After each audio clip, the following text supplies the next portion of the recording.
What's up, everyone? Welcome to Dark Infinity. Ervine's here. How you doing, Ervine? Say hello. Woo! Hello. All right, hey, Nick. Hey, everyone. We were just bantering back and forth just before we went live. We were just having a great time talking. I said, whoa, wait a minute. Let's stop talking. Let's just dive into this while everyone's watching. So, everyone, welcome to the show. This is Zero to Infinity, and this is a show all about and dedicated to uncovering how to create a thriving business, inspiring those looking to start and scale their own business and really bring it to the next level.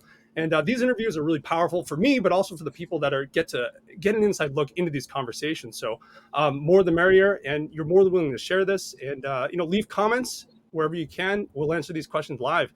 And so Ervine Fox describes herself as an intuitive instrument of healing, transformation, and empowerment. And after being laid off after 20 years in corporate life, Ervine embraced and stepped into her true mission to help and heal, and founded the NeroAlchemy Institute. And Ervine guides her clients to help them find their greater purpose and fulfillment in their lives. Ervine has been on advertisements for Tony Robbins' Unleash the Power Within events and Rich Litvin's One Inside podcast. Did I pronounce that right? I think I did. Good. Currently, she lives and works in the western suburbs of Chicago with her husband. So welcome.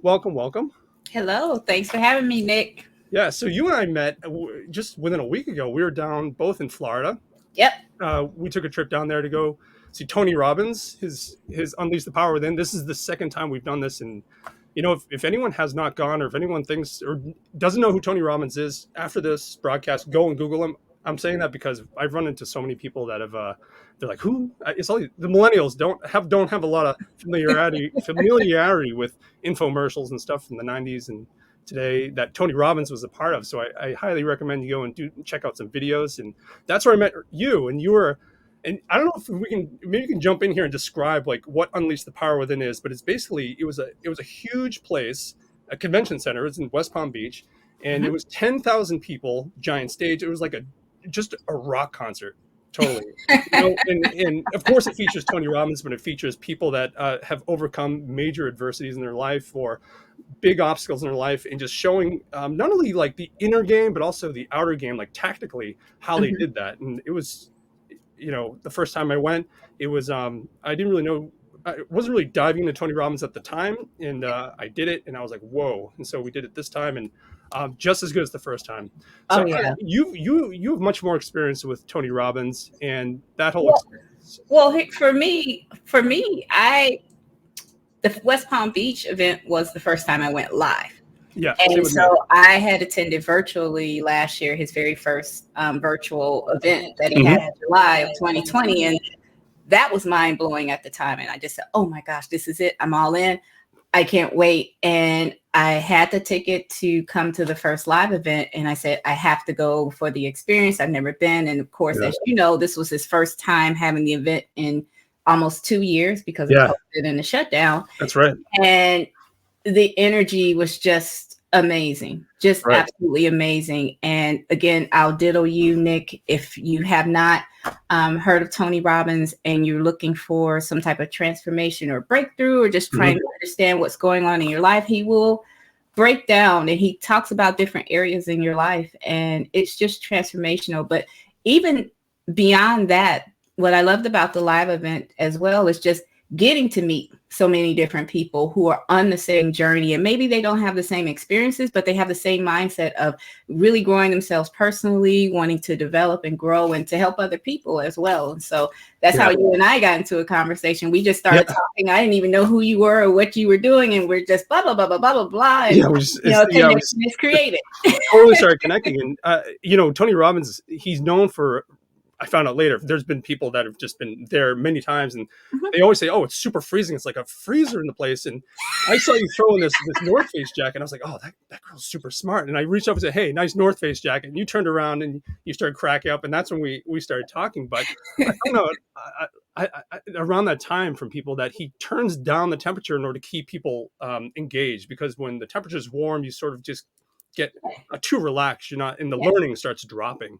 exactly. So that's where we started talking. And yeah, like you said, to reiterate what you said, there's something in there for everyone. And it's not woo woo 100%. There's a lot of tactical stuff, a lot of practical things that make a lot of sense. A Hmm. lot of us, especially the working class people in this country, we think that we got to stick to the grind and stay with it day after day, and hope and pray things are going to get better for our business or our lives, whatever things we have in our way, speed bumps or what have you. But he really preaches this idea of taking what you want in life, really visualizing it, not just writing it down, but actually have a vision for what that life you want is in your mind, and then making that decision as quickly as possible, Yes. right? And And putting it into action right away. yeah, Immediately, you decide, commit, take action. yeah, You that's go right. home, you you leave with those commitments and you go home to implement. Yeah, yeah. And so the practicality of that sort of line of thinking is that he makes a great point, is that when we make a big decision, we mull on it. We sort of let it simmer for a while, right? And it Mhm. by the time we make the decision, we say, "Man, why didn't we make that decision before? Why Yeah. did we wait so long?" Yep. And so part of the foundational part of what he teaches is that decisions should be just come you should come to that decision as quickly as possible Yep. and make it, because 9 times out of 10 it's going to be the right decision if you've been feeling about it, but just make the decision quickly Mhm. and get on with your life, Yeah. whether The one piece to add to that that I love is when you're in your head, you're dead. yes, Your heart, yeah, that was good, when you're in your heart, you're smart. yeah, And usually what we want first is really, if we come from here, yeah, come from our heart, we're making the right decision for ourselves. And like you said, mulling over a decision, we're in our head thinking, well, what about this? And what about this? And then you start talking to other people and they're like, well, I don't know if that's a great idea. And maybe you shouldn't do that. And blah, blah, blah. And next thing you know, like the opportunity is passed, the decision is passed, everything is passed. And then it's even if it maybe comes back, hmm it's much later, or you may have just missed out because you didn't make the decision and move quickly on it. So, that's right. And you really have to pay attention to what's inside, like just building on what you just said, what's inside your body, your gut. If you know in your gut some relationship isn't right, some your position at work is just not mhm, a right fit, there's something wrong there, you got to listen to that. mhm, yeah, You can't ignore that. And you can justify your way out of just about anything and continue the path of torture and continue the path of where you are and not where you really want to be. And oh yeah, a lot of people, you know what I mean? oh It's I know that. yeah, yeah. So Overanalyze yourself until you just, oh well, okay, whatever, I'll deal with it another day. totally. So if you're up to this point and you're watching at this point, 8 minutes in, take it from us, make that decision, think about it, just make it happen. I'm really harping on this because I've run into a few people just in the past week from, Tony Robbins and just back in this area where uh, the idea of change scares people. The idea of, I love the security, I love where I am. The Yes. unknown is really scary. I really would love to do this someday, but um, if you talk to people that have made a big change, such as yourself, we're going to dive into this in a second. Things actually turn out better for more often than not, and I say that from my experience. You have as well, and I really want to. I highly recommend. Don't ignore those feelings inside yourself. Just go with it. Go with your gut. Go with what you feel, and make it happen. Whatever that is. If it's business, if it's a relationship, if it's saying "f you" to your boss that's pissing you off, whatever it is. You know what I mean? Whatever it is. Absolutely. So Absolutely. excellent. And then I want to circle back and talk about energy levels as well. But I first want to dive into your story. And the reason why I was like, man, I really want to bring you on and talk about you, because this is really this is the essence of why I do this show, is to Mhm, uncover these stories of how people made that change for their business, for their career, for their life. mhm. And we got into conversation, we started talking like crazy. And you mentioned that you were in business for 20 years, or I'm sorry, you were in a corporate job for 20 years just about. So Yeah. can you just lay out the story for us, and kind of talk about your corporate job in that transition into your own business? Okay, sure. Yeah. So for me, it's wow. Okay, it's kind of like, where do I start? Because there's so many points where I could start, but Anywhere you like. I grew up in a household where, you go to school, you get the good grades, you get the good job, get the good career, make the good money, and that's what I was taught. I was taught that's the way to go, because I didn't grow up having a lot. And so if I wanted to really support myself and stand on my own, then I needed to do these things, at least so I was taught. And so I took that route. I was naturally smart. I am. You have to own it. So I am pretty smart, and I was focused towards, how do I keep achieving? Mm-hmm. What do I don't have anyone who's going to really help me, so I have to achieve. I have to go to school. I have to get these good grades. I'm going to be an engineer, and then I'm going to do this, and I'm going to do this. So I was following that path, because that's what I was taught. I was told that's how you succeed in life, and eventually one day you will retire. And what I noticed is that I would start in a position, I would do really, really well, love everything about it. And then I would hit this point where, this isn't it. I want to move on and try something different, whether it was boredom or something changed in me. And I just kept kind of going. So I ended up from engineering, then I went into IT software sales, then I went into real estate for a while. Was going to start a business with someone, but that one didn't work out. Then I moved on into mortgages and finance, banking, financial services. Got my master's degree because I, again, just kind of like, okay, what's the thing here? What's the thing? And then I ended up in IT management consulting. That was my last role until last year when I was laid off due to COVID. And so, to back up just a little bit, I was on this path of, I needed to succeed because I want to take care of family. I wanted to take care and help people in my life.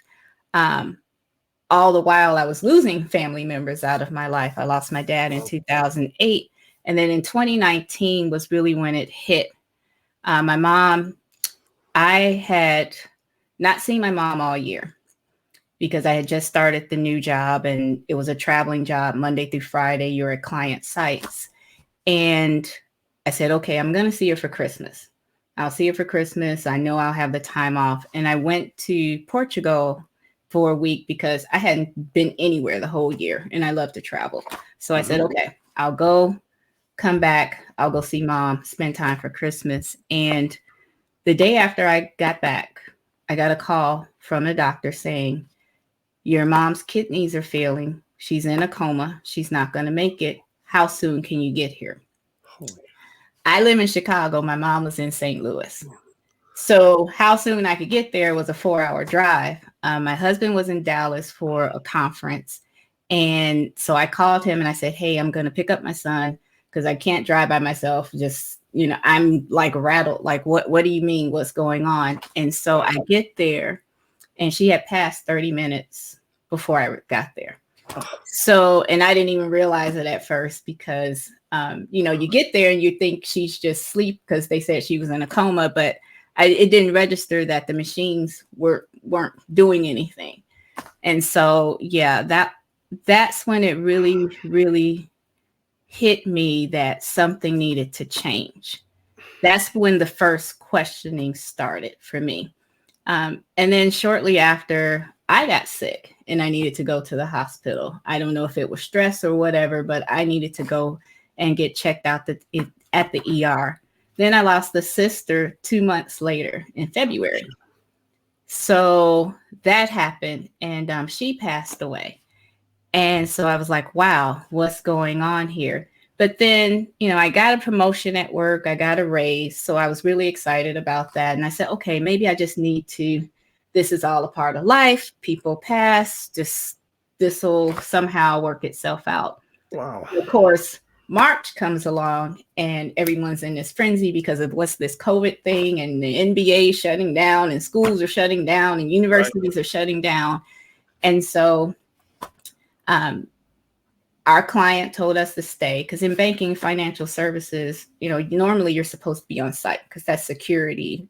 It's secure information and data, a lot of money involved. And so I was working from home, which was fine.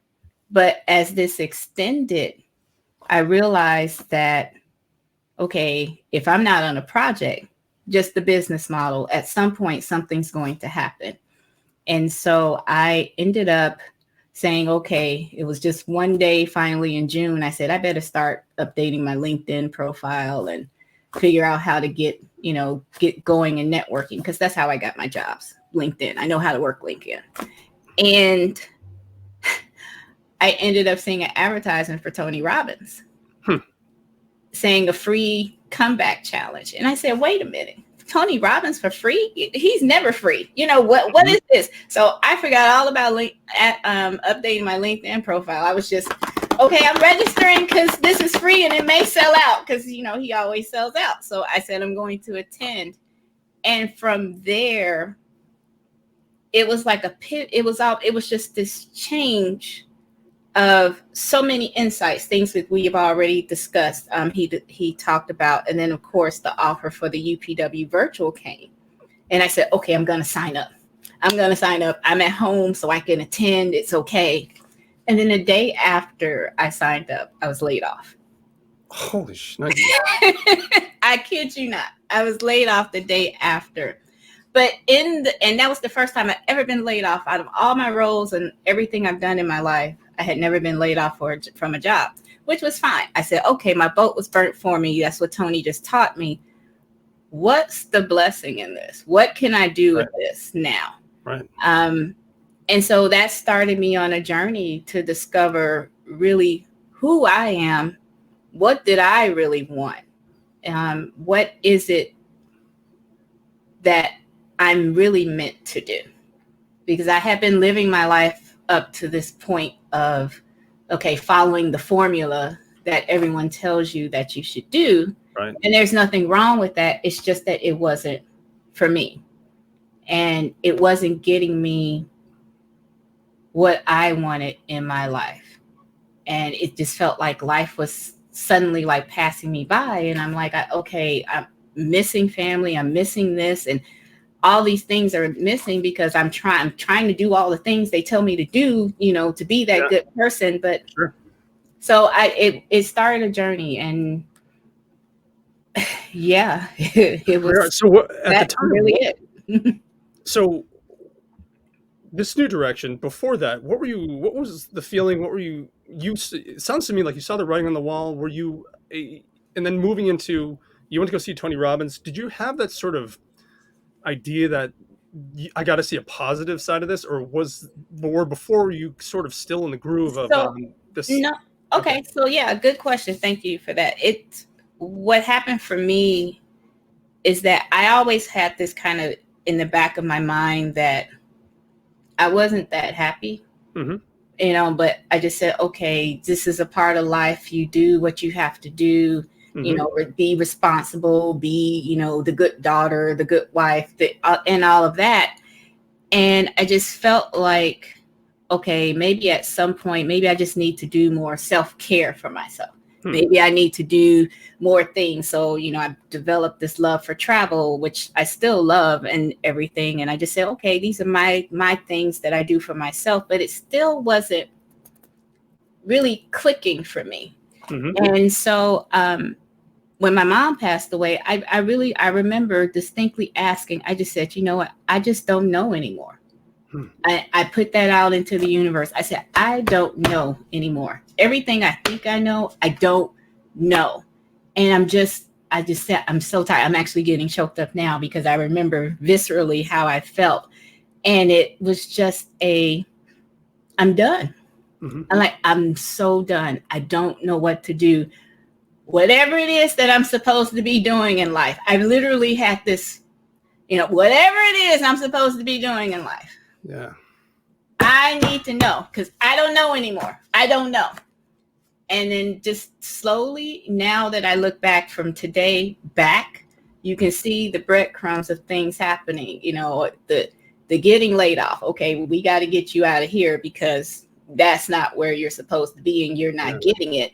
Mm-hmm. And then, you know, all of the personal development, because I really hadn't done a lot of personal development. My personal development was growing my skills to be a better, you know, career woman or whatever, and being smart, you know, over different subjects, but not really that inner work. And so this was a new discovery and a new journey for me. And I said, wow, this is an area I really didn't even pay attention to, you know, things in the mind and in the heart.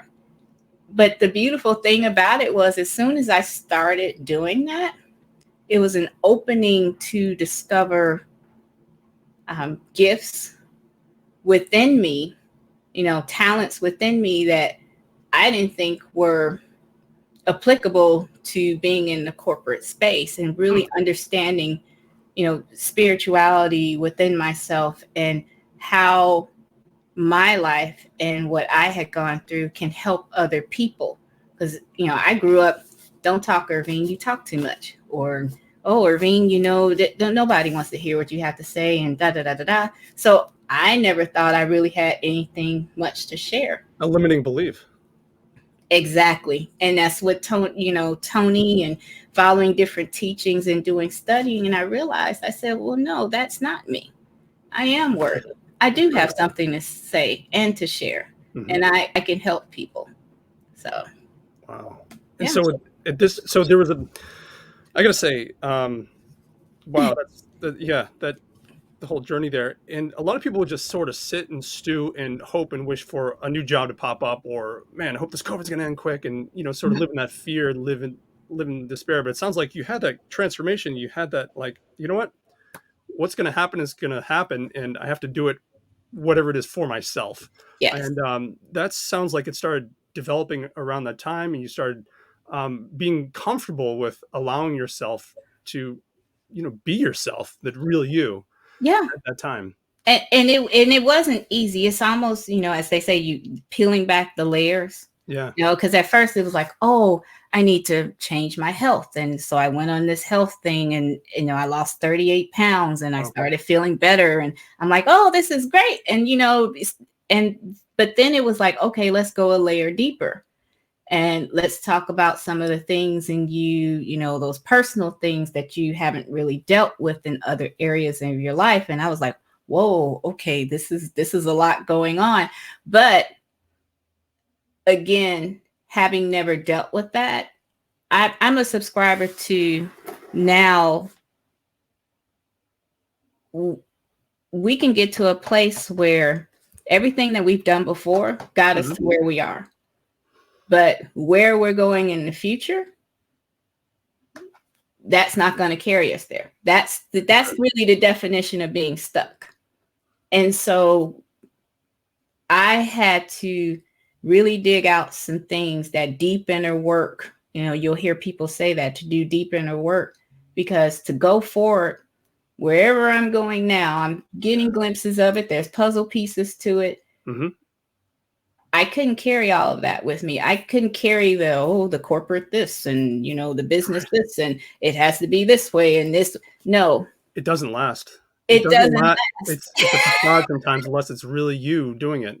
Exactly. It's hard to put words on, but I feel what you're saying. I feel exactly what you're saying. And Nick, you know, and I didn't even get to ask you that, but, you know, for anyone who's been in the corporate space and stepped out into their own business, it's okay. Now, what does this look like? You know, yes, I have the understanding from an overall how a business can be set up, but what does it mean now for me to be this business owner? How do I want it to look like? How do I want it to operate? Who do I want to serve? All these different questions that come up, when before it was, okay, Ervine, here's this assignment. You know, you're going to this client, you'll be doing this, you'll manage this team, et cetera, et cetera. All my parameters were given to me. So I didn't, you know, for lack of a better way of putting it, I didn't have to think that much about it, other than how to execute what they desired. Now it was a question of, okay, Ervine, you're creating this new business, you're creating this transformational work. What is this going to look like? How is this going to grow? Yeah, this is incredible. Like I know where this conversation is going because this is the part that we want to dive into. Why I brought you on the show is really about how you started realizing and getting this business to where it is today in just such a short time. And Mhm. at this point that we're talking, you start opening up. You're peeling back the idea of you're doing this for yourself. You're doing it from a place that's a wholesome place, really what you need to be doing in your life, not just want to, but at this point it's a need. Mhm. And I'm curious now, like, what were some of the first steps that you did? So you left the corporate job, you're kind of having this realization at Mhm. this point, this sort of in between. What were some of the first things that you did, Well, if you remember back? the Just, first thing yeah. I did, yeah, sure. And I thought about this too when you asked this the first time. So what I started doing was just talking to people. Hmm. And, when something kind of resonated for me, or, that kind of inner, Hmm. okay, let me follow up more on that and explore and ask some questions. And of course, you didn't always get the immediate answer, but the more I put out there what I was looking for, what I was thinking about, what I was doing, it was almost like a calling in of, okay, here's some resources to help you. Here are people who can help you. Because at first I thought, well, okay, I have this business experience. I'll teach people how to build their businesses. Because one thing I noticed with a lot of entrepreneurs, they're just out here doing things, and you know not a knock on anyone in marketing, Hmm. but sometimes they build the business on marketing, but they Sure. forget about all the other pieces around it. Oh So yeah. I was like, okay, I can help with that and everything and Hmm. do that. But then I said, nah, it was almost like a let's just try. Let's see what happens and how does this evolve. And I'll never forget, I was in a conversation with someone, and she and I had just been talking for a while. And she said, Ervine, can you help me with this? And I was like, well, okay, sure. Hmm. And then she said, well, I'll pay you. And I said, really? and it was so funny because I initially quoted her something, and she said, oh no, Ervine, that's too low. And I was like, oh, okay, well, how about this? Okay. And I just doubled it. And she said, okay, fine, let's do it. And that kind of started the journey of me just helping people. And it was weird because even back in corporate, people would come to me and talk to me about different personal things in their life that had nothing to do with work. Hey, Irving, let's go to work or go to lunch. And I'm thinking we're going to talk about, What's the on the work or menu? the project. And, then they're like, well, this is going on, and the kids Okay. this, and, my boyfriend this, or, my wife this. And I'm like, whoa, okay. And it was fine because it didn't bother me. I've always had a heart to help Hmm. people. And I don't like seeing anyone suffering, especially I figure if someone's come to me, then there must be a reason. I have to help them at some point with Hmm. something, even if it's just a small conversation or we're working together for a year. I'm helping them in some sort of way. So if Hmm. someone feels the need to tell me their story, then I'm listening, and I'm listening for how I can help them. So And how did you start shaping your business into what it is today? And maybe you can put a sort of a time frame on things because I okay. know this Yeah. sort of happened. So Yeah. I didn't have like some people say, well, what's your step-by-step business plan? I didn't have a step-by-step Hmm. business plan. Hmm. I really just started one conversation, one relationship at a time. Sure.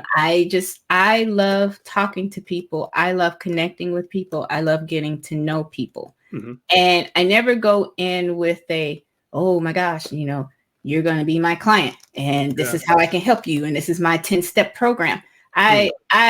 That's the furthest thing from my mind. Hmm. Some people have become my client that I didn't even expect. Hmm. And then there's some people where it may have taken them a while, but then suddenly one day they're like, oh my God, Ervine, you're the one who can help me. Oh, okay. So it Yep. just kind of organically evolved into that. Sure. And I've done a couple of trainings, and then I made an offer where it was like a group type of training. And Hmm. that was really good. That worked out as well. But really, I've started just kind of organically, just one conversation at a time. Do you need help with this? Or do you want Interesting. help with this? Or people just contact me and say, well, Ervine, I really feel like you're the one who can help me. Because I just share on Facebook from time to time, or I'll get into a conversation with someone, and as we continue, they'll say, Ervine, I think you can really help me with this. That's awesome. Mm-hmm. And your business at this point has just gone on a trajectory that's great. Yeah. And so the time frame. So when you started the business until now, how long has it been? So I will say it's been a year now. Okay. The first person, when the one I said who said, okay, I'll just pay you, because I mark her as my first, even though it wasn't quite official, but I mark her as my first. So it's about a year now. Got it. It's about a year at this point. Wow. Mm-hmm. And you had you started having your 5-figure months shortly after you started the business. That right? Was in May. Holy cow. My first was in May of this year. So about 5 months later. 5 months in. Mm-hmm. And so I know you're saying that it happened organically, but I think part of it, there must have been some sort of structure there within it somewhere. I feel like, excuse me, I know part of it is organic, but part of it must have been you knew consciously to have these conversations and to be somewhat proactive about doing the work to get it to where it is. It doesn't, in my mind. So yeah. the first one came about because I did have a group training. I had like a certification offering that I put out, and that's how that one came up. But I've only done it twice. I haven't done it again. Since then, it's been one-on-one clients. Fantastic. Fantastic. And how would you describe when someone walks up to you or you're introduced to them, what's sort of the first thing you tell them about what you do and what your business It's so funny. I have so many different multiple answers at this point. I guess, that's one of those things that I need to work on and, hone down the, exact messaging. But it really depends on the context of the conversation. Like at UPW, a lot of people are asking what I do. And I said, I'm in the business of transformation. And that's what I do. And then, if someone asks more, then, I would tell them more. And I said, I do energetic healing. I do this and that. Then other people, I'll just say, oh, I'm a transformation coach, because that's what they want to hear. So or sometimes I just go with the story and I'll just say, how someone can get to a certain point in life. I'm really talking about myself. And I say, how someone is doing all the things in life, they're doing everything right, but they feel like they're not fulfilled. They feel like there's something greater coming, but they don't know how to move there. I'm the guy that helps them get there. I co-create that journey with them, and I help them see themselves standing in the next level. So that's, it just kind of comes up in different ways in different places and shapes. And how would you describe some of your clientele? What sort of things? The majority has been women. Okay. They all have, they're amazing. They're all amazing. That's it. And they don't realize just how powerful they are. I'm thinking about 2 clients right now. They just do all of these amazing things. They have people who gravitate towards them. They handle their business, their children, different things that are going on. They're getting awards at work. But at the same time, there's almost can be a lack of confidence. There can be some things from the past, you failed relationships or, just something where they've been in relationships, they're not happy. And so there's certain areas of their life, they're focused on that versus all of the I'll say the positives, that are in their life. And they really want to target and hit on what's really holding them back. So they can move forward. I have a client now, she has such a powerful work inside of her and she's ready to go into the next space. It's just a matter of releasing and letting go of some of those limiting beliefs, and then also just realizing and stepping into who they truly are. Because once you align to that and because some people say, oh, I just have to believe. I say you have to know. Yeah. Because knowing means you don't think about it. You just act and you go, and you know you can distinguish and discern when something is against. You say, no, I know that this is my next move, and so that's where I'm going. And if it's not in alignment, that's not for me. Yeah, for sure. And how much do you talk about when you approach people that, sort of have that way of thinking and they need to know it, they need to feel it, they need to see it? How do you get that point across to them? What's a little Well, bit of that's part of the journey. that's part of That's your part of the work. that's It depends on it because I also don't do. Some people say this is my 5 steps to your breakthrough, and I don't have that. I'll have a Yep. general framework, Yep. but for each client, I take them through. I meet them where they are, and then we journey together. So it's not always the same. I have different modalities and techniques that I use too, because I do Yeah. things energetically, I do things mentally, emotionally as well. So Holy cow. That is so cool. And just going back a little bit, did you always know that you kind of had this talent, or did you, I know you kind of said that it was yeah, underneath. yeah. So that's the okay, we're going to go a little woo woo here. Let's go woo woo. Let's go. Hopefully your audience isn't like, oh shoot, here's Oh, they hate the woo woo. They hate the woo woo. No, no, so we all love it. I've always been a lucid dreamer. Oh yeah. I thought everyone dreamed the way I do. Everything that is here, I see that just as clearly as when I dream. So, Wow. that's always been the case for me ever since I was young. I've always been a little bit clairvoyant, a little clairaudient, clairsentient. I'm not psychic, so people start asking me what their future is. No, I can do that. And I saw different things growing up, but because I grew up in a religious family, if I shared those type of things, they would say, "Oh, the devil got her. We got to get her. Wow, yeah. Get her. We got to get the demons out and stuff like that." So I learned very quickly not to bring those things up, bring that side of me up. And I channeled that into kind of my love of comics and cartoons and the paranormal and Stephen King and horror and all of that, and sci-fi and all of that. So Wow. yeah, I'm a nerd. I'm a nerdy girl and stuff. And so I learned to channel that way. But as I started re-embracing, on this journey after being laid off, those aspects of me have come back, and they've come back very strongly. And so when I work with clients, I bring that in as well. I don't advertise myself as I'm here, I'm going to read your past or anything like that, because it's really just how I'm led when I'm working with someone. It's not the same for everyone. It depends on what comes up. Yeah, it sounds like you're super intuitive when you're working with people and you have a feel for where the gaps might be, where they maybe have a desire to go, and helping them and supporting them in that journey. Absolutely. Yeah, because it's not just me; it's a spirit team plus their spirit team.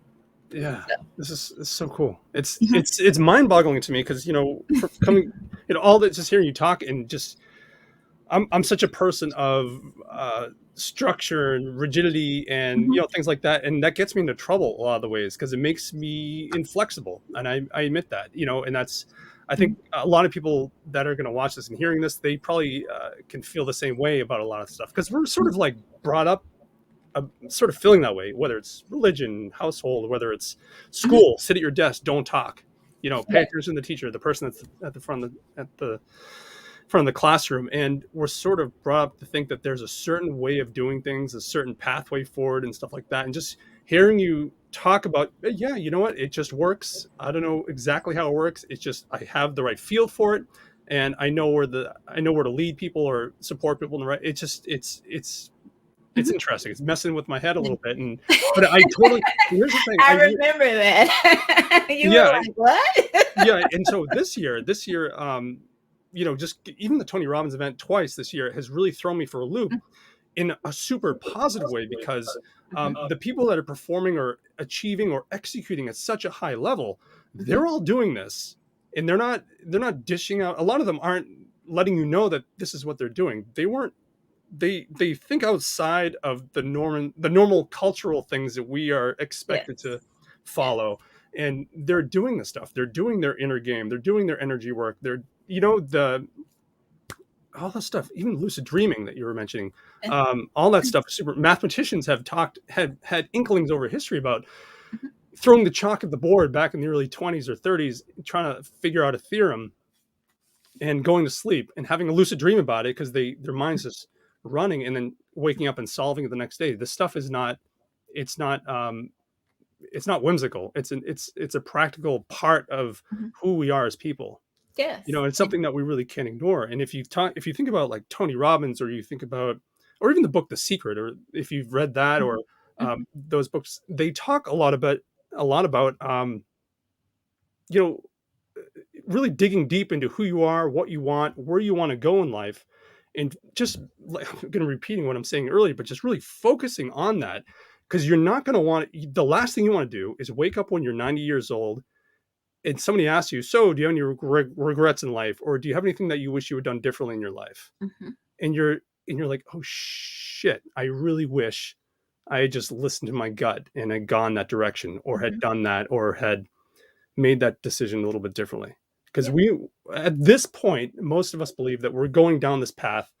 We're going down this way once, and we really have to make the best of it. And the best of it is not going to come from the structure that people have already predetermined for us. It's really going to come from carving our own way into this life and through this life experience. Right. So I really, I'm starting that anyway. It's the whole idea has really thrown me for a loop, just coming full circle, seeing Tony Robbins on stage, who's wildly successful in business, not only just for the way he teaches in his programs and things like that, but he runs, I think it's 105 different companies. He's making $6.5 billion. He runs them, a lot of them not directly, but he has a decision-making powers in most of them and things like that. So, the people that are able to do this at a high level are balancing both the ethereal side of things, I don't know what the right term of it is, and the tactical side of things really well. Yeah. And so, anyway, that's a long way of saying, oh no, I feel you. Oh no, and it's wonderful. I've started calling it, I heard one of my spiritual teachers call it intuitive intelligence. Okay. Marrying together the intuitive aspects with intelligence.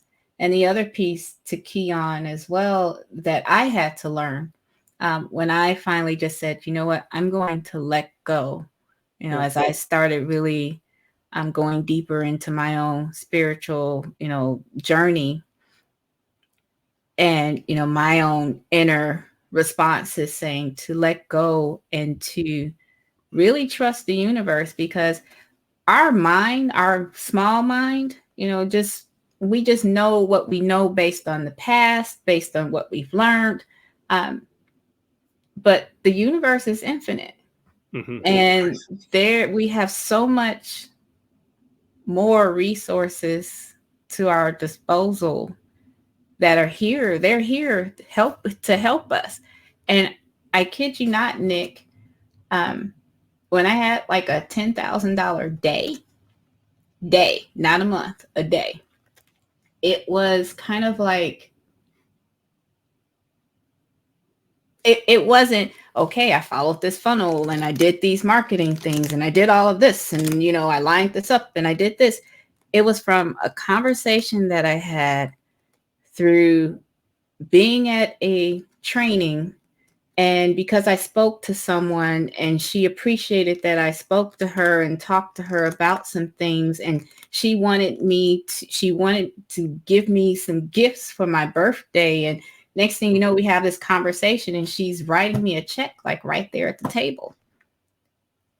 That's the power of just, and I'm not saying there isn't a place for the marketing things, because of course, that's, the general way. But when you just let go and just, okay, I'm going to trust, I'm going to do what my part, but then trust that it's not just you working on your own. And it's hard to like really convey that with, because I know some people will be like, okay, she's losing me here, but I'm trying to say this in a way that just kind of makes sense, and you let go. And allow things to, you let go of being attached to the outcome happening a certain way. that makes sense. I had to learn, set my intention and non-attachment. The non-attachment piece is so key. Huh. And allowing this to happen, just allowing Just the process. allow however it's going to happen versus, okay, if I do it this way, then it lines up like this. And then we expect this percentage and we do this. Just, I put this out here because I'm planting these seeds, because I'm doing this work, is going to come. And it's difficult for people because it's letting go of control. It's letting go of having to know that this is going to happen at this particular time and date. And again, I know there's a place for all of that, but we're talking about kind of the wider perspective. There's so many different pathways and avenues. Yeah. And we're letting go of certainty. To that. Right? Sorry, say that one more time. I said, no, I was just saying there's so many pathways and avenues that open up once you allow these things to happen. Right. And the biggest thing is certainty. We crave certainty because we hate, ultimately, we don't like surprises in our life. We like surprises, and, you know, if they're cool gifts, but surprises in our life, in our, you know, what, I don't know, just, in our security, we're very, Right. You want to be able to say, okay, I know that in 90 days, this is what I'm going to have because this, and this, and, you know, because this bill has to be paid and this, let's just break down the truth of it for people who are listening. Everyone's worried about things financially. They're worried about things, you know, okay, I got to take care of my kids. I got to make sure this is taken care of. I need things to be certain because this has to happen a certain way. And so it can be difficult to operate in a way where you don't have everything laid out. Yeah, absolutely. And trust me, I know. I mean, even I had to be like, well, okay, wait a minute. I don't know about this. Yeah. I just want to reiterate your point. You know, a $10,000 day never would have happened if you were destined to find the next corporate job. Let's just be honest about that. Yeah. No, you know? No. And I've made good money in corporate and in real estate, but I've never made that much in a day. Right. And so what do you, please tell people what, if they're sort of having a little bit of like, man, I really wish I could start this business, or I really wish I could just say, screw this job. I'm tired of this thing. I've been here for this many years. What can we say to them I'll just let you go for it. All right. I would say go within first. Okay. You know, get real honest with yourself on what you want. You know, don't think about, oh, the kids, the spouse, the parents, whatever, those responsibilities. Just get real honest about what you want or what's calling to you. Once you do that, then decide. You need to make a decision of, am I going for this? If not now, when? What is it going to cost me if I don't continue to go for this? Am I really happy being unhappy? Because you need to be honest with yourself first. Are you really happy? And, you know, regardless of the responsibilities, because I promise you, the responsibilities are always going to be there. But just because you make a shift and you make a change doesn't mean that you won't be able to handle what's in your life. If you were giving it to you, you can handle it. That's what I believe. I know that now. It's just that you won't be able to do it with your conventional mind, with your conventional way of thinking. If you're ready for that journey, it's a beautiful journey. It's exciting.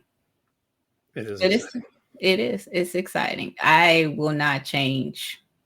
I will not go back. Mm-mm.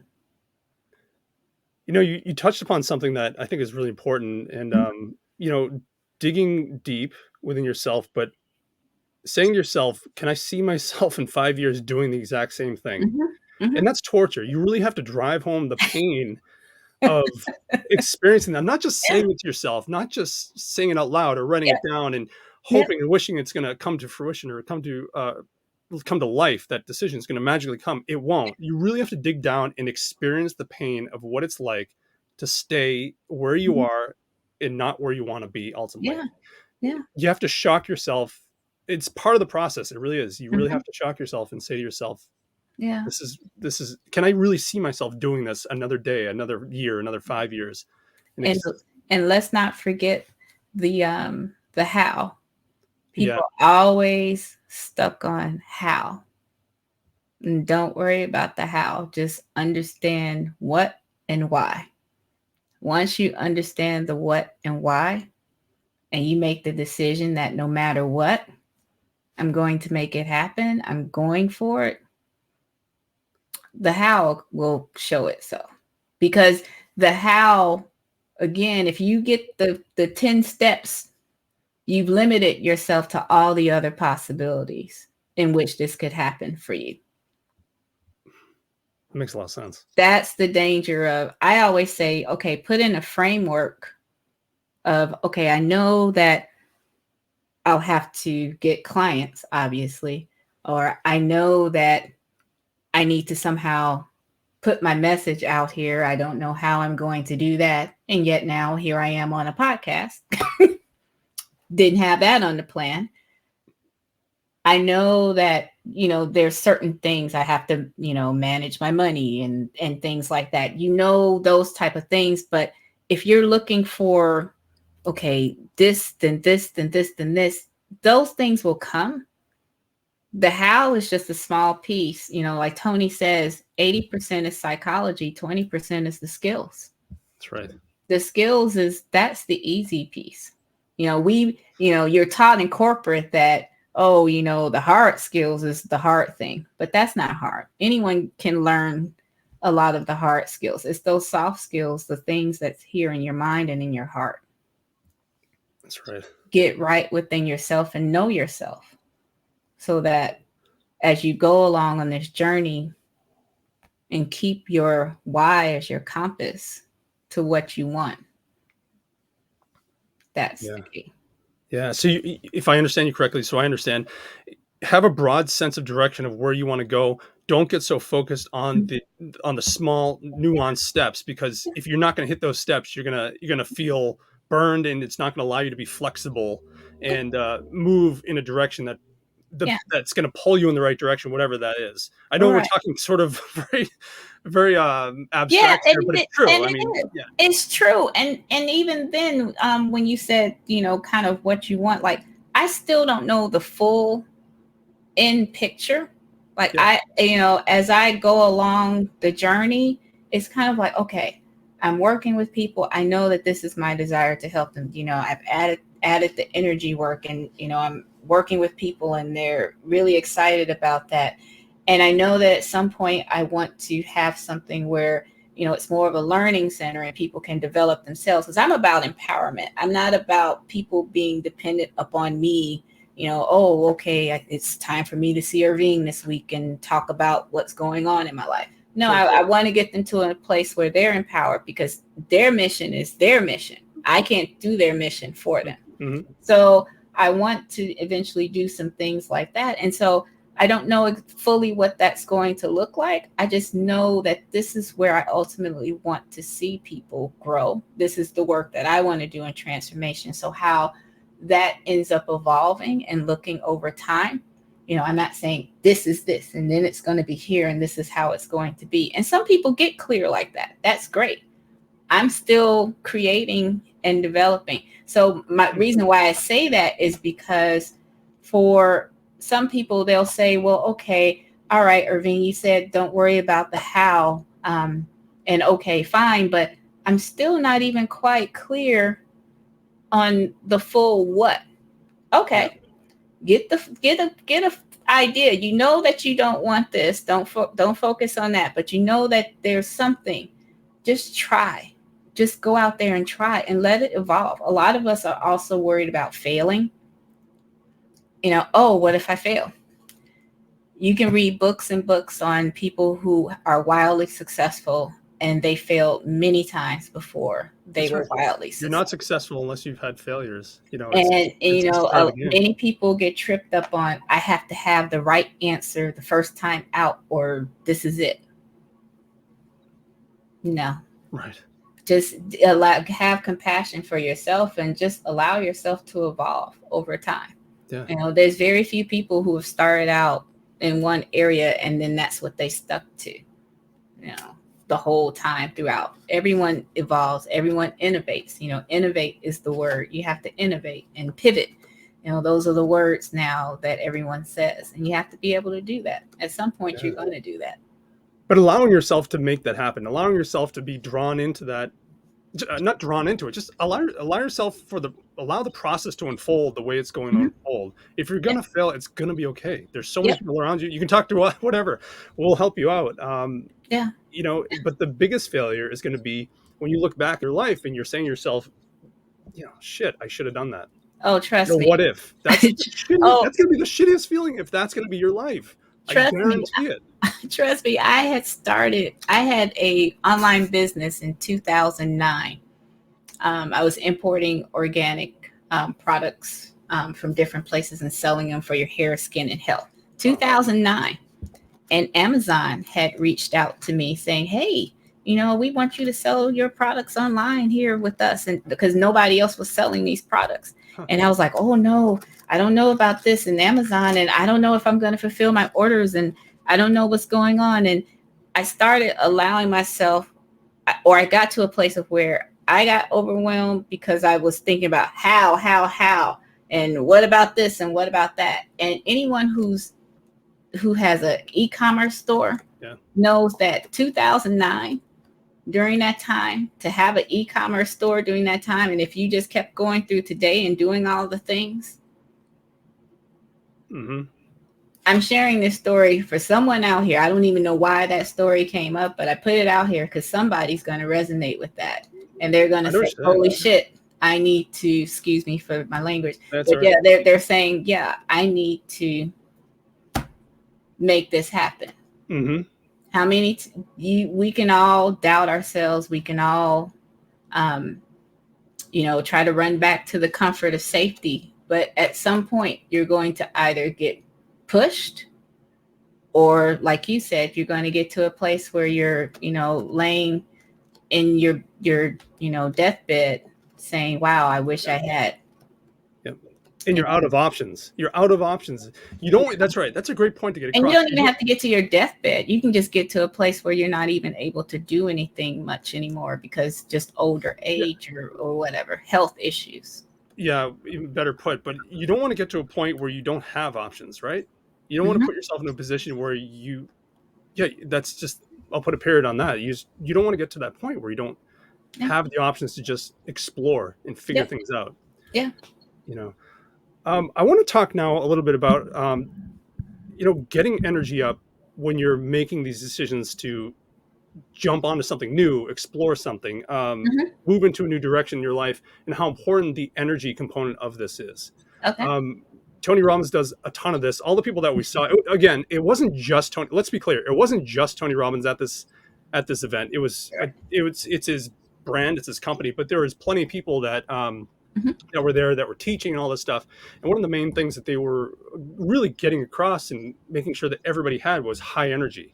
Yep. Because once you get those endorphins kicking in, your mind just gets a lot more finely tuned into making decisions and not festering and not sort of sitting and wallowing in what could be, or the fear, or wondering what might happen or something like that, or the uncertainty.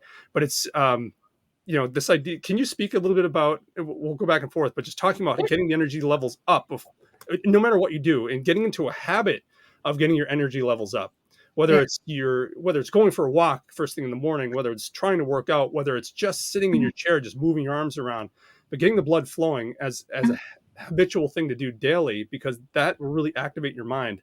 And I'm rambling here, but go for it. Oh no, go ahead. That's fine.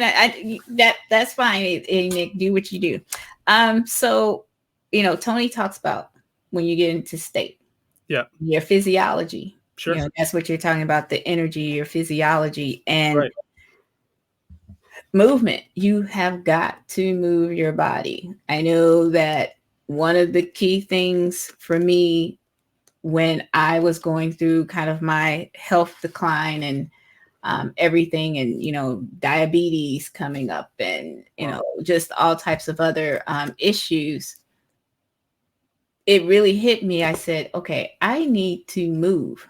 And it's not just the health part, clarity of mind, your blood flow, your oxygen, drinking the water, all of that. You have to do those things.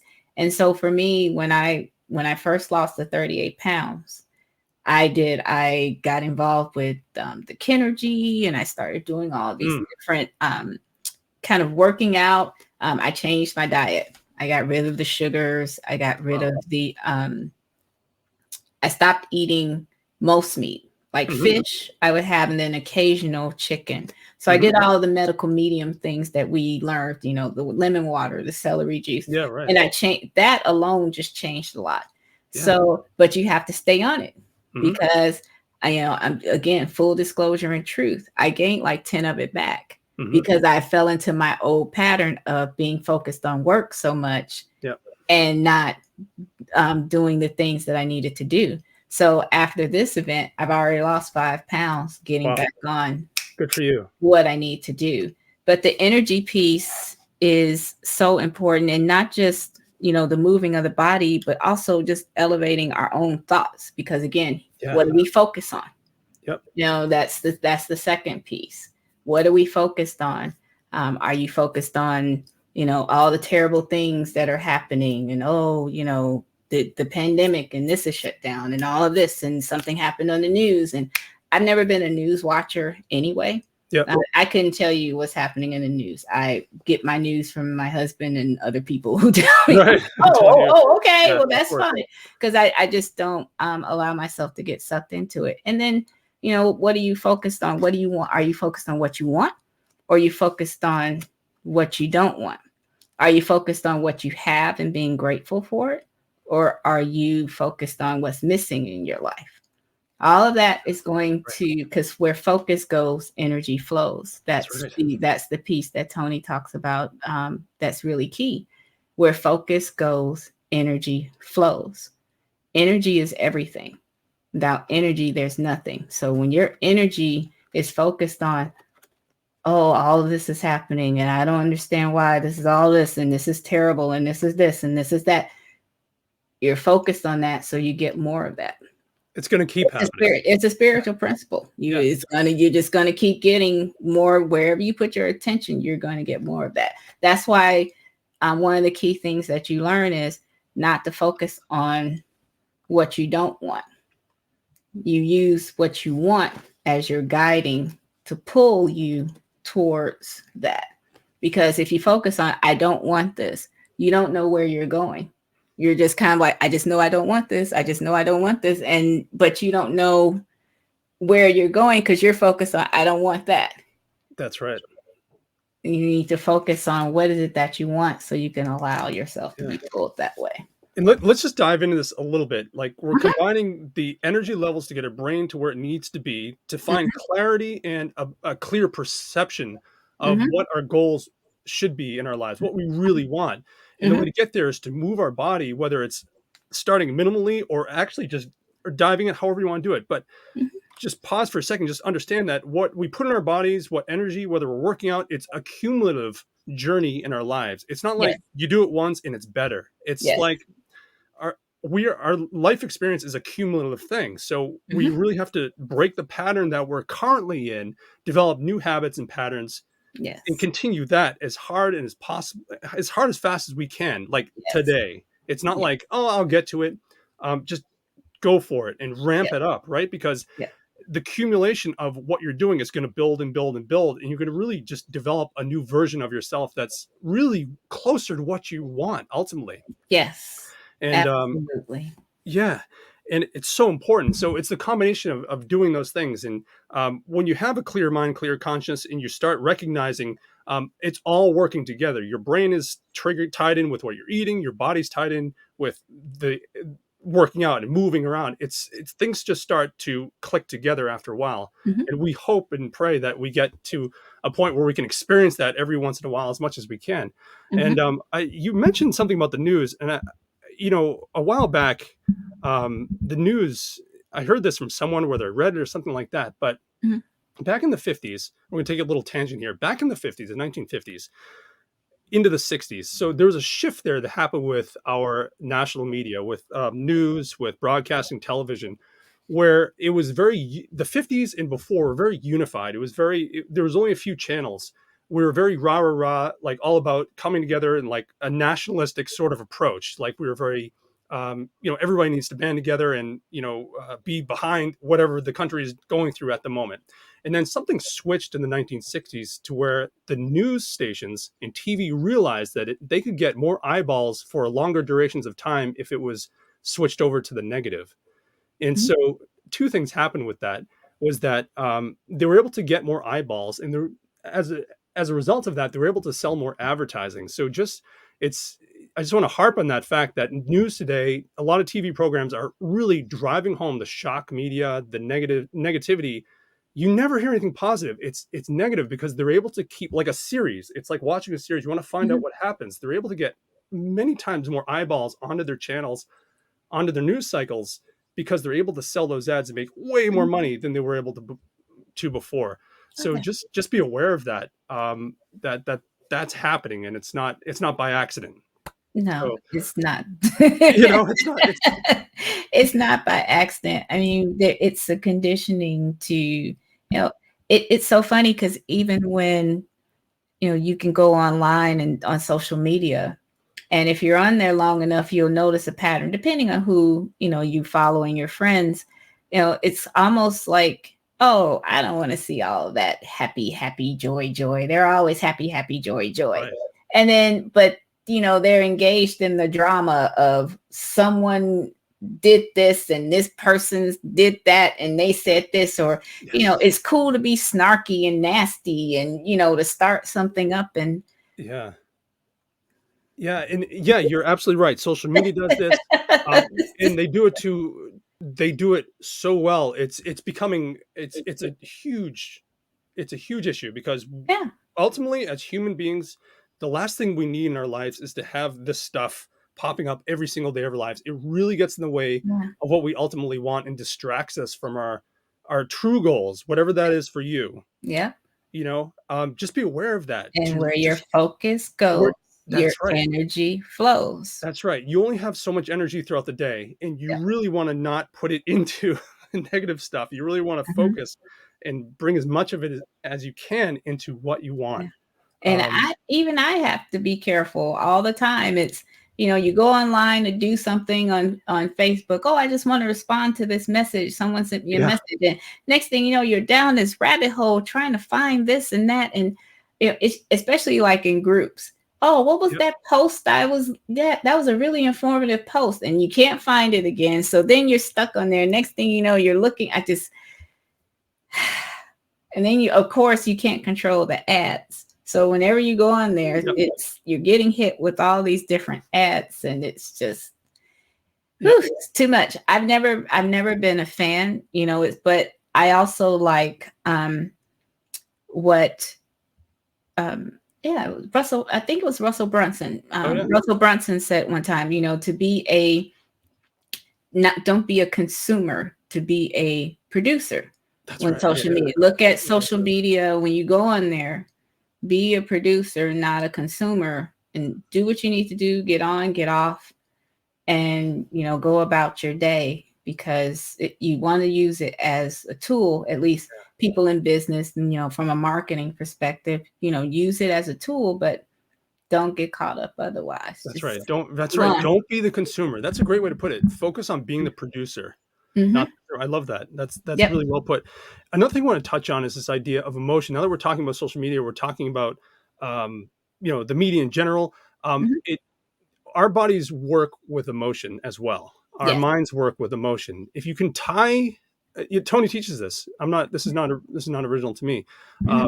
because when you tie emotion to what you're thinking or feeling, that's going to drive home biggest reaction out of you. That's just the Mhm. nature of who we are. Yeah. If you could put emotion in the right place, that can have Mhm. huge benefits to you if you put it in the right way. Yeah. And what is it? Emotion is energy in motion. So I'm Yep. really tying it back to what you were just saying. Um, Yeah. yeah. It oh, definitely. Well, just also adding on from what Tony said about inner we're driven by pain and by pleasure. And for most people, they attach to the pain because there's something in the past. And then the pleasurable things, it's really something significant. Oh, the birth of a child, my wedding day, or something that was really, really profound and profound for them to happen, for it to be a pleasurable memory. Mhm. It's hardly ever you notice then when people look back in their past, and I've noticed this kind of pattern with people that I work with. They remember the little what I don't want to say the littlest things, but things that, okay, for instance, like I said, pleasurable things. Okay, a wedding, a graduation, the birth of this, or my parents took me here to this big vacation. But on the pain side, they'll remember, you know, this family member said something to me and it Right. was really hurtful.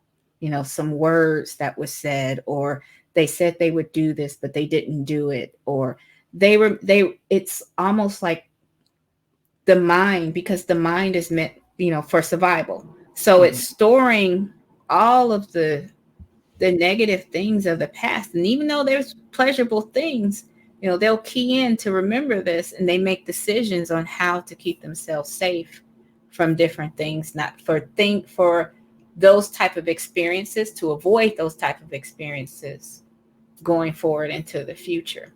Because of So the power of the emotion of pain is what it right. It's ties the it. It powerful anchors motion it. of pain.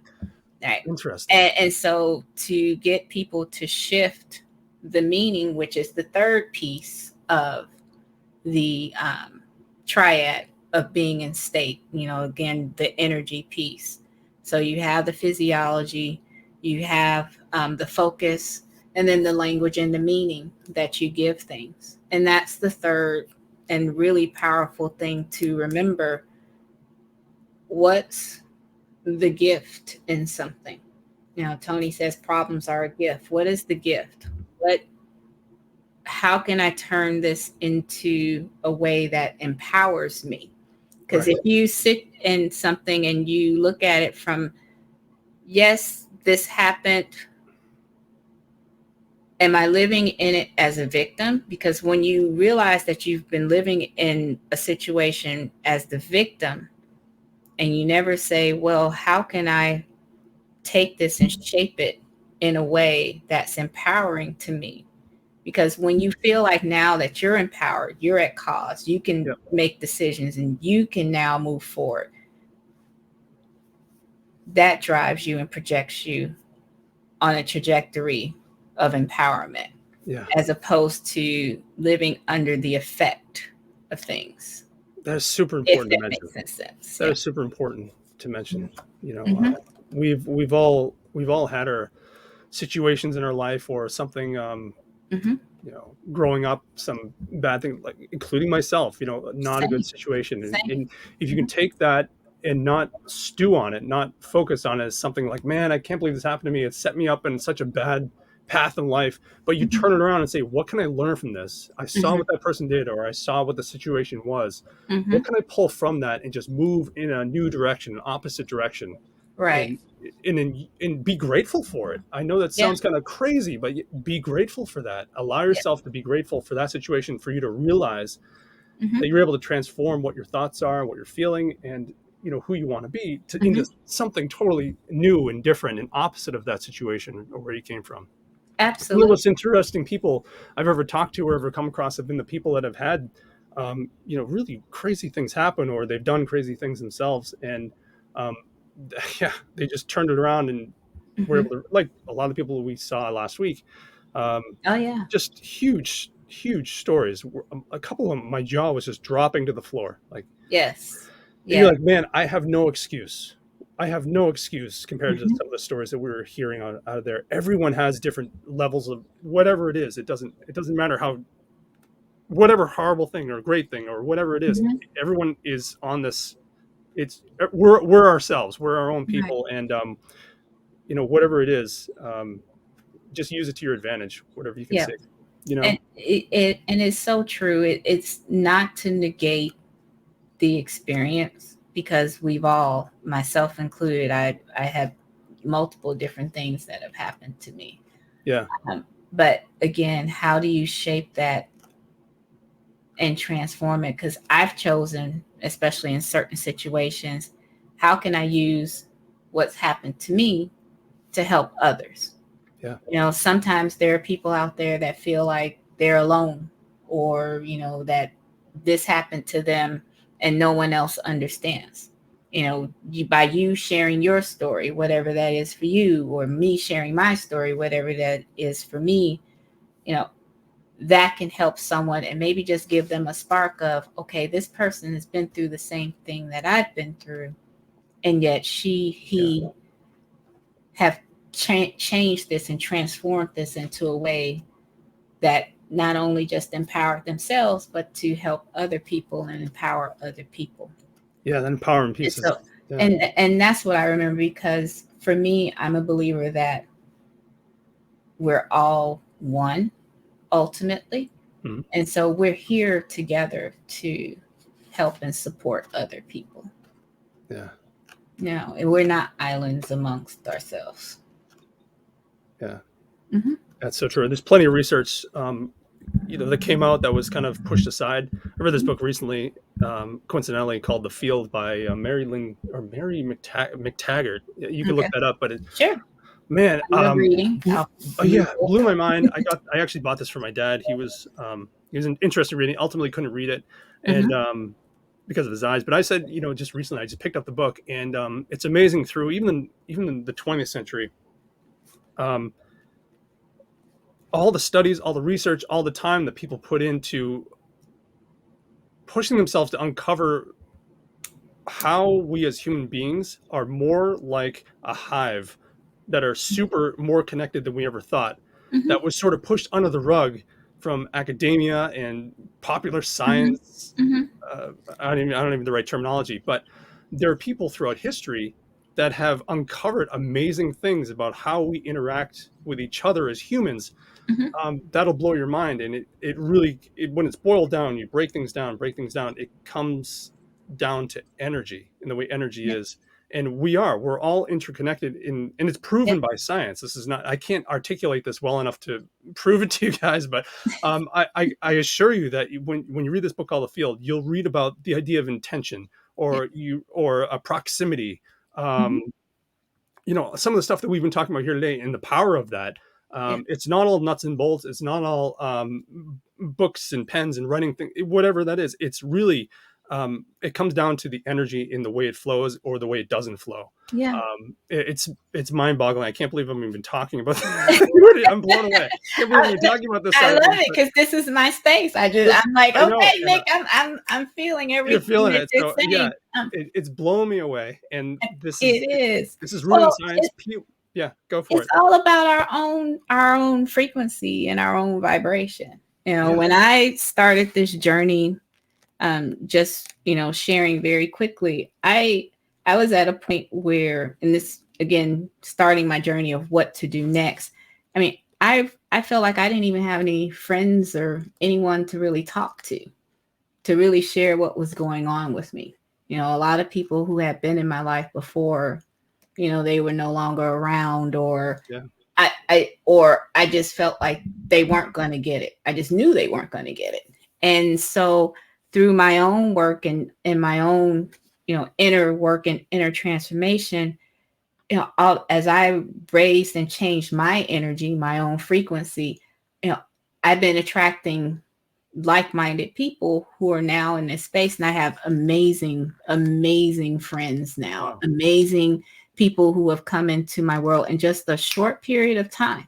And I keep connecting with similar like-minded people. So, what you're talking about with the field and everything being energy, It is. And, we start beginning to attract. Yeah. People always say opposites attract, and that, no, it's like attracts like. Yeah, that's right. Like attracts like. That's the attraction. Yeah. So.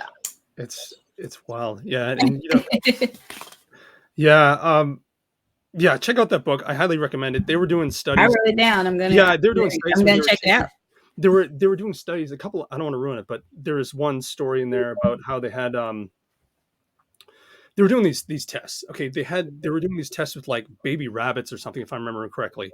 And they were all in a cage, and they had this like robot that was on some sort of algorithm that would randomly go around the front of the cage. Okay. And baby rabbits are really looking for their mothers at this point in their lives. And so this little robot that was dressed up like a rabbit was going around on a certain algorithm, totally random.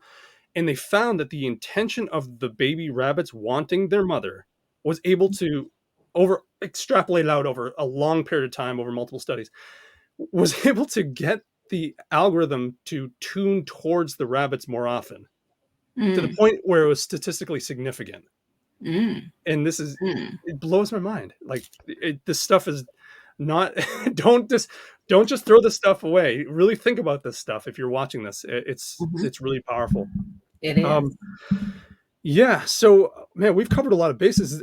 I want to do two things. In fact, I want to show, after we talk, I want to show the trailer for "I'm Not Your Guru." Do you know that film? Have you seen that film? I have not.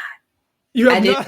I purposely did not watch it. So when I did Date with Destiny last year, I purposely did not watch it because I didn't want to spoil myself.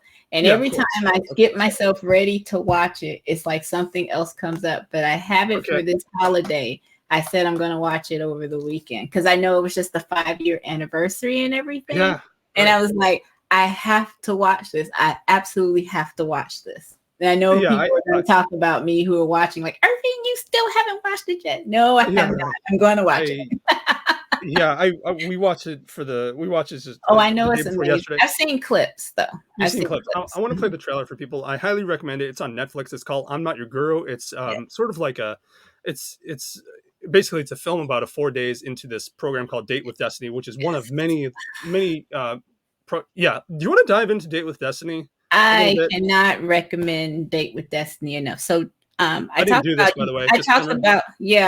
about UPW, kind of going in and, getting that first, okay, I have these limiting beliefs and I need to make these changes in my life.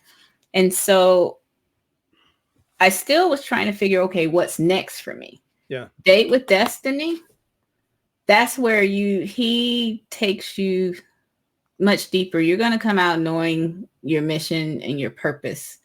You're going to come out understanding the differences in your values. What's the values that you want to work towards and the values that you're moving away from. There's the relationship piece. A lot of people go to Date with Destiny for relationships, and he does a deep dive entire day of just speaking about relationships and understanding that may not just be, the other one, it could be some things within you, and then understanding, feminine and masculine energy. And it's just, there's so much. I don't want to give it all away. It's just, I just know you come out of Date with Destiny. I came out of Date with Destiny. I had some deeper beliefs that I didn't even realize, these things that were in my unconscious mind that came up. But of course, he doesn't leave you there. He takes you through the transformation and the integration. And I knew that was like the first deep dive where I knew, I said, this is the work. This is the work that I'm going to follow this path, because the change that happened for me, I want that change for other people. Yeah. So Date with Destiny. And it's the saying goes that UPW is kindergarten and Date with Destiny is like a master's degree. And it looks intense. It's a powerful 6 days. I highly recommend it. It's only once a year. It's absolutely worth to do it. Yeah, I definitely want. I'm looking forward to it for sure. I can't wait for you, Nick. I know. I'm excited about that. Let me. Do you have a few more minutes to? Yeah. I want to talk about after I play this trailer of I'm Not Your Guru, which Mhm, is about Date with Destiny. I want to talk about which we haven't touched upon mhm. is of modeling and sort of looking at a mentor, whether it's an active mentor or whether it's someone that you're Okay. focused on. I think that's Okay. super Sure. important to talk about that. So Oh, let me. I have those. Sure. You got that covered. Oh no, I'm saying Oh, you have those. I Got it. have mentors. I have coaches. Yes, I have all of that. That is so cool. All right, so let's play this trailer here to give you a little bit of insight of what we're talking about. Why were you suicidal? It's because I can feel very peak states in life, but I can go so deep that I don't find a way out. I know you right now. You got a lot to give. Can you feel me? I do. You and I are gonna make a deal. I'm gonna show you what to do to reshape yourself. How is it that people can make lasting changes in minutes? What makes that possible? I'll have one camera on Tony and one camera on the intervention, but I don't want to screw up what you're doing. The challenge is we never know where he's going to go. I'm a kid from Azusa, California, who did not have any certainty, but I was certain of one thing, my insatiable hunger to end suffering for any human I can. Good morning. Good morning. Date with Destiny is my very favorite event, just because it covers the controlling force that controls everything. They're ready for you. They're ready. Get nervous? Is there stage fright? Like There's that? no stage fright. My job is to dominate the problem and bring out what's really strong. Childhood beating, Constant pain. sexual abuse. Father abandoned him. Mother was murdered by stepfather. Held hostage for 3 days. Are you ever concerned about giving the wrong piece of advice? I'm looking for what's real. And when I find it, I take that vein and take it all the way to the soul. Our entire life changes in a moment. Who gets that? Say I. Problems are what make us grow. Authenticity will lead to a rich life. Life is always happening for us, not to us. Yeah. Everybody's got their thing, and this is my thing. You haven't deserved any of it. But out of pain comes unbelievable strength. You're incredible. What did you see in their eyes? Love. How do we get love from every kind of person? I'm gonna do the right thing. I just really believe people's love and caring, if they led with that, they'd find the way. 1, 2, 3, make the sound of who you are!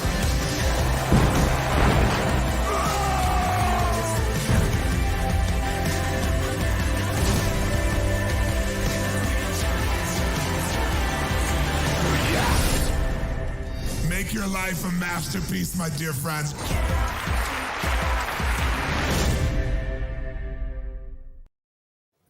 Man, was yeah, I see you. I see you over there, Ervine. I see you. I'm I see just, you. whew, just, whew. You're reliving that. Oh yeah. Oh yeah. And this was part of your transformation to where you are today. Absolutely. Okay. Absolutely. I'm just, whew.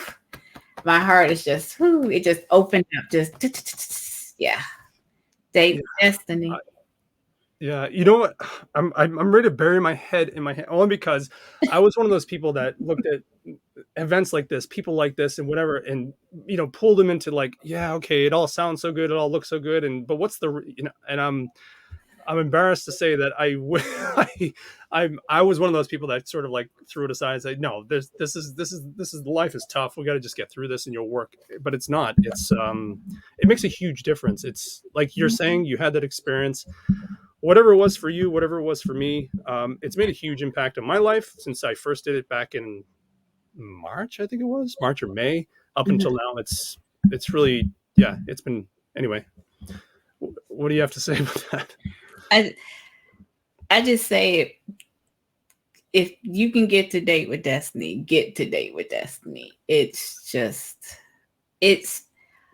I'll say what I said before. It's not just only transformational, it's healing. It really is healing. You will make discoveries that you didn't realize. There will be, just mind-blowing insights. I just knew from the first day when Tony started working with someone interventionally, and he started asking certain questions. Again, I don't want to start giving it away, but he just started asking certain questions, and just the questions that he asked, I said, oh, this is not going to be a typical event, because these were questions I had never even thought about, at one point in my life. And I said, well, let's see where this journey is going to go. And, he just takes you deeper, and some people may be exposed, maybe I was just the only one that never experienced this before, but I know I wasn't the only one that experienced my transformation as well. Yeah. So I have my poster that I keep up here on the wall from Date with Destiny. Oh, you have one. Remind myself my goals and everything. And yeah. And I just want to say, full disclosure, we're not affiliated with Tony Robbins. We're not we don't make any commission off this or anything like that. We just had an experience recently where we met. This is where we met, and I know I can't speak highly enough about it, but it speaks to what you're doing now with your life. And me too. Yeah, I will tell anyone that I attribute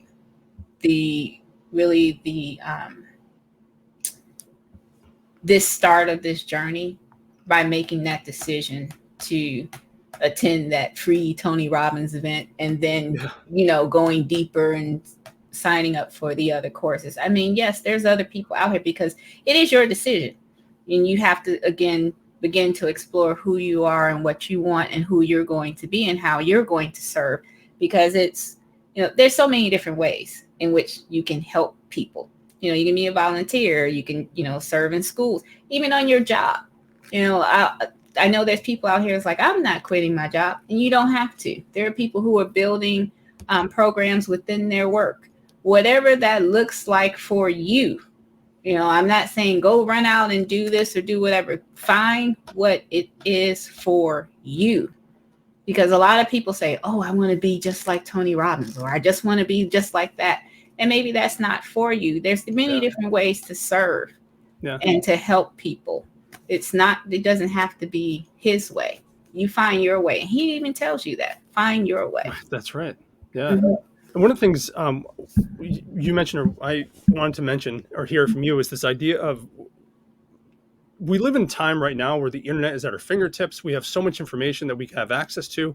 Mm-hmm. There's no excuse for you not to dive deep and find the people that have done what you really want to do, that have done it before. Find what you start digging, start looking into where you are right now, where you want to be, and start finding the people, or finding stories in history, or finding whatever it is online that you can find about people that have done it before, and start focusing on that, because this is not, it's really hard to be a pioneer nowadays into anything, so those answers are out there for us to just to grab, digest, and absorb, and to start developing our own pathway. I would not have developed as quickly as I have, or what people think is quickly. I'm thinking I'm still on my journey. So again, it's perception. But I would not be where I am now without the teachers, the mentors, the coaches that I have in my life. A lot of people say, oh, well, I can just start off here and I'll pull it all together. Do you want to get there quickly, or do you want to take the long road? Or, you mentioned modeling before, or do you want to kind of follow in the footsteps, people who have done what you're looking to do, and they have insight and wisdom. So when you hit a certain point and you're like, oh my gosh, everything's going crazy and I don't know what's going on, you can see what they did, or you can see that, hey, okay, it's okay that this happened. It doesn't mean that I've made this big mistake, or everything's blowing up and, I'm not going to make it. Having the wisdom, that insight, people who are sharing their experience, that's going to carry you forth. I immediately, when I started looking at, okay, I'm going to be a coach, that's how I started, okay, I'm going to be a coach. And, you go out there and you start seeing all these things that oh, you have to do this and you have to do this and you got to go live 5 times a day and you got to do this and post this on Instagram and do all of. I was like, whoa, that seems very exhausting. I just want to serve people and work with them. Yeah. So I had to quickly find the teachers, the mentors who lined up at least in philosophy of, you know, my own way of wanting to do things. And I started following them, because otherwise you just get frazzled and you get, you know, it's the wild, wild west. You know, entrepreneurship in general can be, you know, kind of, you know, you just so many different ways in which you have to do things. You have to do things. Yeah, exactly. That's so true. And it can be overwhelming. So for me, lining up with what I wanted and starting to find kind of the way I wanted to do things, that made the difference for me, if that makes sense. So it makes a lot of sense. So that absolutely find the teachers, the mentors, whether it's through books, whether it's through podcasts, you know, classes, coaching, whatever level you're going to go through. If you commit to it, go for it. Do what makes sense for you, but go for it. Yeah, don't try to figure it out, or just, oh, okay, well, whatever, and you know, I'll figure it out. But even through Google, it's just start something. Don't just sit there and think about, meh. Yeah, search for the answers. Drop your pride, drop your ego. You're not, you know, you really have to do that. Why am I saying that? Because I've done it. I can do this on my own. All right. I know how to figure this out. You know, it's not just see what people are doing, see what they're doing and model them. Get inspiration from them. And then you will make it your own. There's no way you could duplicate it. There's just no way. Right. And just remember, though, I will give the caveat, because this is just a peeve of mine. Sure. There's a difference between modeling and copying. Sure. Yeah, of course. Model, you know, model the, you know, the method, the general method. Don't copy. Don't be a copy and paste. There's a lot of copy and paste people out here. And sometimes you have to, some people are like, okay, I'm just trying to figure things out and I'm going to put it out here. Remember, you bring your own unique touch. Model, don't copy, please. Noted. Hear that, people? That's right. So as we come full circle with our time, I just want to dive in a little bit now. What's next for you? Who do you want to work with? Where do you feel like the next door for you that you want to open is? What's happening in your mind, if there is? Well, the weird thing is the door seems to be opening for me without me even asking. So the thing for me was, okay, the push, you know, my inner intuition, my nudge, my guides were like, okay, it's time for you to really start sharing who you are, you know, what's your message, how are you going to work with people? So for me, my next goal right now is to create the pathways, because I don't have a website out there. I don't have any funnels or anything like that. And, you know, I'm definitely been thinking about doing my own podcast, because as you can see, I like to talk. It's a lot of fun, I can tell you. Right. I love it, you know, so there's different ways that I've been thinking about, but I'm also making sure I'm being very intentional about it. Oh yeah. Because again, the way I work, I don't have to work with everyone. I just want to make sure that whoever I work with, I serve them powerfully, because there's a difference. You know, I'm not trying to be a farm, but I want to really help people in a powerful way. So whatever I do, I'm going to be intentional about. But I think for me, my next move is to now make sure I'm creating these pathways for people to work with me and to know more about who I am. Yeah, that's awesome. Yeah, and building a little small community of people. I don't need a big Facebook group, just a small community of people, of like-minded people who are also looking to transform the world in their own way, whatever that looks like for them. That's awesome. Yeah.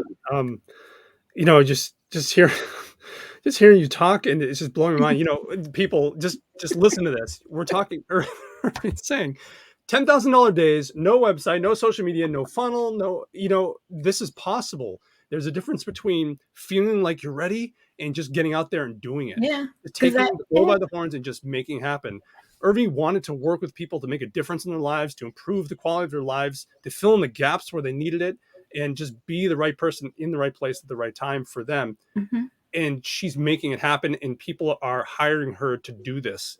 This is not this is exactly opposite of what we assume. We need a website because people are going to be, it's a bunch of hoopla, and it's not about, I shouldn't be as mean as that, but seriously, people, drop your logo right now, just forget about it. Push the website outside for now, get outside and start having conversations with people. Yeah. Right? I will say that. Have conversations with people. Get to know people. Yeah. Get to know people and find out how you can help them. I call myself a connector. I don't know if I had said that to you when we met, but that's one of the things that I do. I'm always looking at, okay, how can I help this person? He's doing this. He has this podcast. He has this marketing group. Maybe I know some people. Maybe I don't know what he needs. Let me find out what he needs.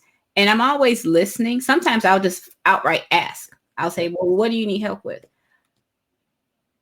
I learned to be that way when I was in sales and real estate and in mortgages, because you interact with different groups of people. So you have to be that way. But I also found I was just naturally that way. How can I help you be better?